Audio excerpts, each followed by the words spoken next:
আল্লাহ আমার কণ্ঠে মারাত্মক ব্যথা। 3টা বছর জেলে থাকার কারণে আমার শরীরে মারাত্মক রোগ হয়ে গেছে, এখনো আমি স্বাভাবিক হতে পারি না।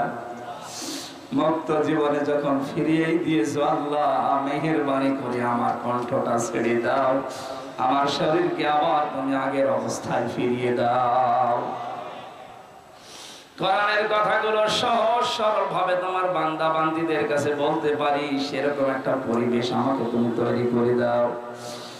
লা ইলাহা ইল্লা আনতা সুবহানাক ইন্নী কুনতু মিনাজ জালিমিন। ও আরশের মালিক, আকাল দিনাজপুর জেলার ফুলবাড়ি, রব্বুল আলামিন হাজার হাজার বান্দা বান্দি চাতক পাখির মতো তোমার কোরআনের কথাগুলো বোঝার চেষ্টা চালিয়েছে। কোরআন শোনার জন্য যারা আদবাদীর আগ্রহ নিয়ে বসে আছে, এদেরকে তুমি কোরআনের হেদায়েত অমরের মতো দিয়ে দাও। সওয়াবগুলো তুমি বিশ্বনবীর রওজায় পৌঁছিয়ে দাও। জালেমদেরকে তুমি আর কিয়ামত পর্যন্ত বাংলার চেয়ারে বসতে দিও না।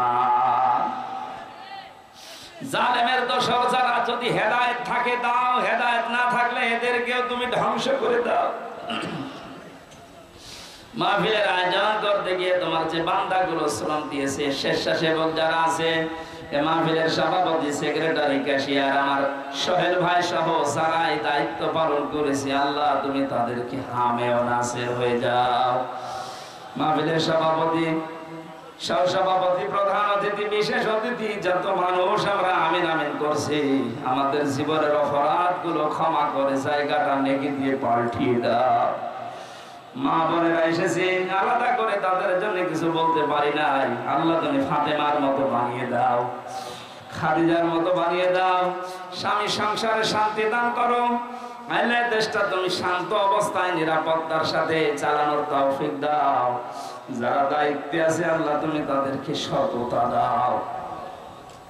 এলাকায় মাটির নিচে যারাই ঘুমিয়ে আছে, কোরআনের ইজ্জতে মাফ করে দাও। আল্লাহ আমার কণ্ঠে মারাত্মক ব্যথা। 3টা বছর জেলে থাকার কারণে আমার শরীরে মারাত্মক রোগ হয়ে গেছে, এখনো আমি স্বাভাবিক হতে পারি না। মুক্ত জীবনে যখন ফিরিয়ে দিয়েছো আল্লাহ, মেহেরবানি করে আমার কণ্ঠটা ছেড়ে দাও, আমার শরীরকে আবার তুমি আগের অবস্থায় ফিরিয়ে দাও। কোরআনের কথাগুলো সহজ সরল ভাবে তোমার বান্দা বান্দীদের কাছে বলতে পারি, সেরকম একটা পরিবেশ আমাকে তুমি তৈরি করে দাও। দায়ী আল্লাহর যে দায়িত্ব তুমি আমাকে দিয়েছো, ইখলাসের সাথে পালন করার সুযোগ দাও।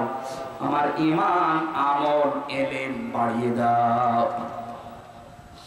রব্বুল আলামিন, বড় আশা জীবনে, বড় আকাঙ্ক্ষা, বড় তামান্না, তোমার কোরআন দিয়ে দেশটা চললে কেমন দেখা যায়, এটা যেন চর্ম চোখে দেখতে পারি। আল্লাহ তুমি সেই তৌফিক তৈরি করে দাও। 56,000 বর্গ মাইলের দেশটা তোমার কোরআন দিয়ে চললে কেমন জান্নাতের পরিবেশ দেখা যায়, আমরা সবাই এটা চাই।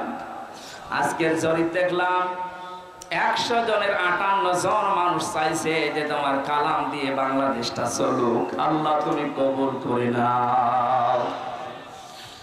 মাত্র 14 জন মানুষ চাচ্ছেন, আল্লাহ তুমি তাদের হেদায়েত দাও। যদি না থাকে ওদেরকেও তুমি পালিয়ে যেতে সাহায্য করো। 28 জন মানুষ আছে যারা টালমাটাল অবস্থায় আছে, এদিকে ওদিকে দুই দিকে, আল্লাহ তুমি তাদেরকেও ইসলামে প্রবেশ করাও। আগামীতে কোরআনের এই অনুষ্ঠানটা বিশাল আকারে মঞ্জুর করো। অনেকে অনেক আশা নিয়ে এসেছে, আল্লাহ মনের ভেতরে যার যে কামনা বাসনা আছে, আমাদের চাইজ আশাগুলো পূর্ণ করে দাও। এখানে কত মানুষ বসে আছে দেখো, মা নেই, বাবা নেই। আল্লাহ তাআলা আমার খোকন ভাই সহ কত সম্মানিত মানুষ বসে আছে যাদের মা বাবা দুনিয়া থেকে বিদায় নিয়েছে।